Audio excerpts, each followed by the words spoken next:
every unpredictable move. His war against the water is nothing short of amazing. KARE 11's Carrie Miller is live tonight in Grand Forks to tell us why. Carrie? Diana, when they look back on the Great Flood of '97, they'll remember that this was one of the only ways to get around.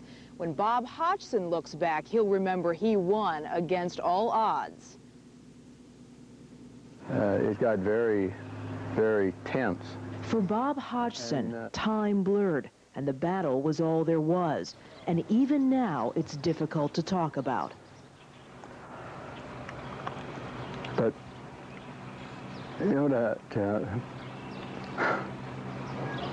sorry about this. As the water pushed against the dike 3 times, Hodgson says he wanted to let go. Even now, it's difficult.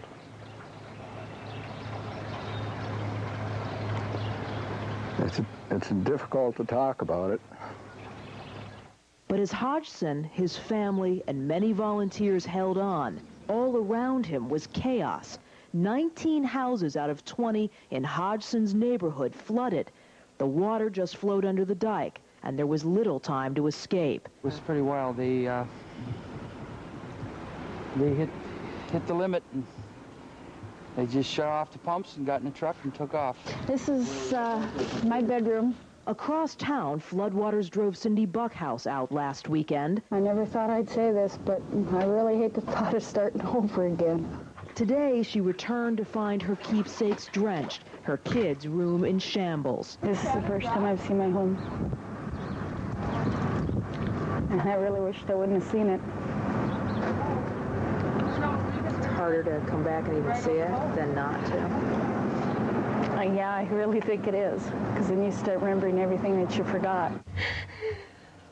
And next door, Therese Shalenik sobbed quietly as she opened her hope chest to find her treasures soaked. For if I ever have a first baby, Grandma made me this. Back at the Hodgsons, water still trickles through the dike, but today the sun is shining, and those uncertain midnights suddenly seem far away.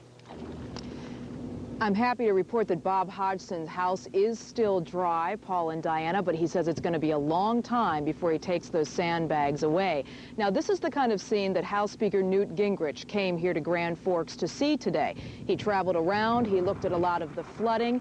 He was trying to get a first view for himself because President Clinton will go to Congress and ask for some money for the flood victims here. So the House Speaker wanted to be able to tell his colleagues exactly what it is like up here, and quite a sight he saw. Back to you. All right, Gary, thank you very much. Everyday services most of us take for granted are slowly being restored in Grand Forks. Hundreds of people lined up today at the post office to pick up their mail. Postal crews are working around the clock to sort all the letters. And that's not the only sign that life is getting back to normal. KARE 11's Boyd Hoopert has that story. It was so full here, so we thought we'd just cross over here, make a run for it. And evidently it didn't work. It's been nearly a week now since George Escobedo was forced to abandon his best friend. I saw pride and glory right there. Today, with the water receding, he went back for her. It's halfway up the door on the high side, so the low side, it was all submerged on the passenger side. Glad it's not mine. George's truck was one of the first vehicles to be pulled from the Grand Forks floodwater. Total flooded out. But there are hundreds, some believe thousands more, where his came from. Too much water. It come out of nowhere too quick. It rise too quick. They litter nearly every street in town. In some cases, a dozen or more cars in a single lot. You can drag them out, sometimes even start them up. But that is no cause to celebrate. You got it. All right, all right. Once a car gets flooded this bad, mechanics will tell you, you don't want it. Power seats, power windows, your computer system that runs everything else. There will be problems down the road with as far as the electrical systems. Oh, my God. But no more problems for George. His insurance company has declared his truck a total loss. I give this the end of her. That's all I have to say. Not quite the end. It's a 95 indigo blue, just like that one. Look what the car dealer across the road just took in trade. 22,000 miles. Mine had 23,000. Looks like George has a new friend. It's all right. Boyd Hoopert, KARE 11 News, Grand Forks. Bye, take her. Consumers are already being warned to watch out. Flood-damaged cars have been known to show up on used car lots.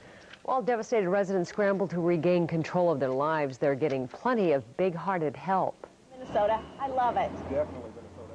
21 Twin Cities radio stations broadcast live from the Target Center this morning, urging listeners to lend a hand. More than 30 trucks were filled with food and cleaning supplies and $400,000 cash, $230,000 of it from UPS. In fact, UPS is donating trucks daily to the Salvation Army effort. In Faribault, residents are pitching in to help. Nearly 300 students from Consolidated Catholic Charities lined up to pass on their donations. Folks there have already filled one 45-foot semi-truck with plans to send another one up north.